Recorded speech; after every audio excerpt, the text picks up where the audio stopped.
içki. Sığı içi var. Menden kamsana bakıla. Sizler yok. Menden tamak ötmey kalgan. Menin tilegenim sizlerin amançılığınlar. Bu iş çok. Kırgız Respublikasının el artisti, Mamleketlik Toktogул атында сыйлыктын ээси, Кыргыз театр жана киносунун жарк эткен жылдызы Назира Мамбетова 1948-жылы жарык дүйнөгө келген. Балалыгы Ысык көлдөгү Жетөгүз районунун Тамга айылында өттү. Жети бир туугандын экинчиси. Кичинесинен эле ыртаганга, бийлегенге, спортко куштарлыгы аябай күч болгон. Айылыбызга ырчылар келип калганда көзүм жайнап, ошолордун жанынан кетким келбей көпкө отурчумун. Бирок үйдөгүлөр менин мындай куштарлыгымды анчалык байкашпаса керек деп эскерет актриса өзү берген маектеринде. —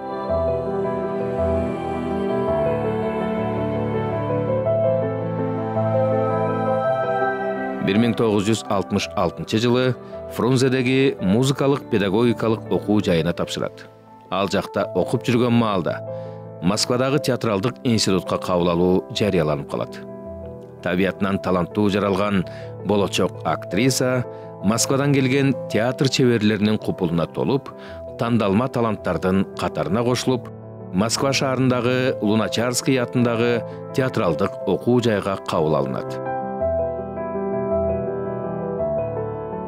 Кыргыз театрынын тарыхында легендарлуу курс аталган ошол курста Кыргыз Республикасынын эл артисттери Марат Алышбаев, Дүйшөнбек Байдөбөтов, Гүлайым Каныметова, Гүлсара Ажибекова, Жамиля Сыдыкбаева, Мукамбет Токтобаев, Акылбек Абдыкалыков, Анара Назаркулова, Турган Бүбү Бообекова өңдүү келечектеги театр корифейлери менен бирге билим алган.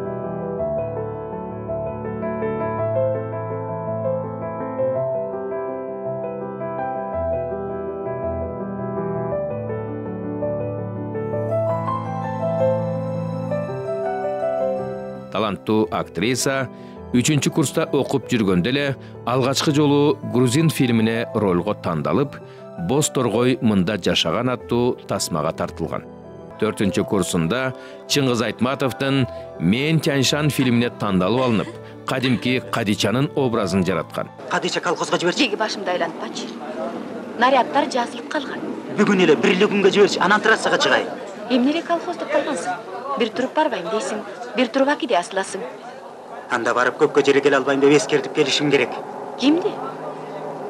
Ошондой эле көрүүчүлөр Чыңгыз Айтматовдун Ак кеме повестинин негизинде Болот Шамшиевдин режиссерлугу астында тартылган Ак кеме фильминдеги Бекейдин образы аркылуу таанышкан. Алла Таала сиңеме келген экен. Кудайдын каргашасына ушу сен күнөөлүсүң. Жексур, менин багымды байлыганың аз келгесип, жаш келинди шордо отурайын деген экенсиң, Жер жутсын сени, жер жуткур. Жер жутсын сени, жер жуткур. Жер жутсын сени.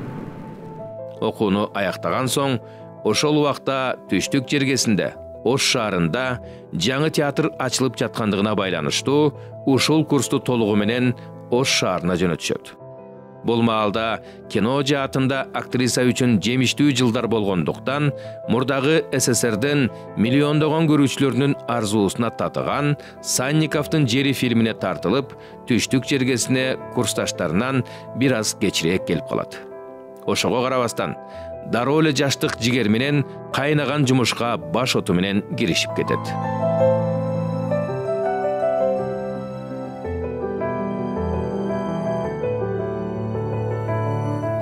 Бүткүл Союзга даңаза болгон залкар режиссер Искендер Рыскулов жетектеген аталган театрда актриса элдин жүрөгүнөн түнөк тапкан ондогон образдарды жаратып, 22 жыл үзүрлүү эмгектенген.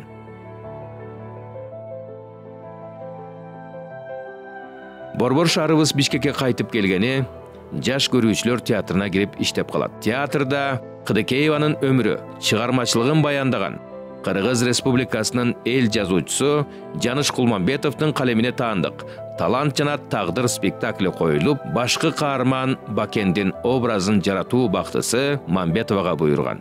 Анан эмне кыл дейсиң? Москваға барбайсыңбы? Арзанбайсыңбы? Өз елің жеріп атса. Анан өзгелерді сенің чекеңден сыламақ біле.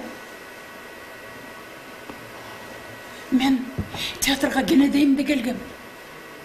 Мен сахнада өлем де челем.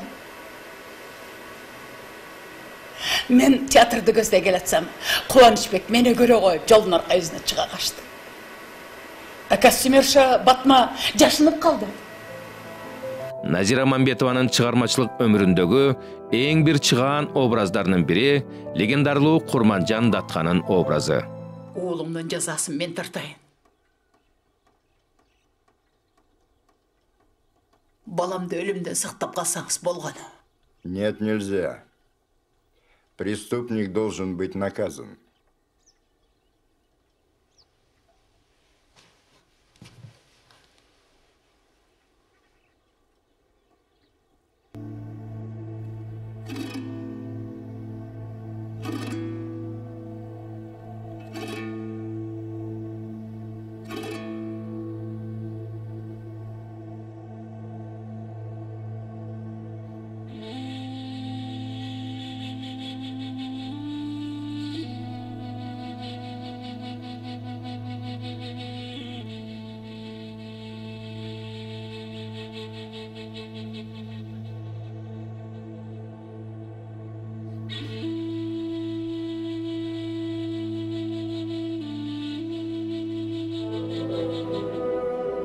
Ақ менен қара үзеңгілештір.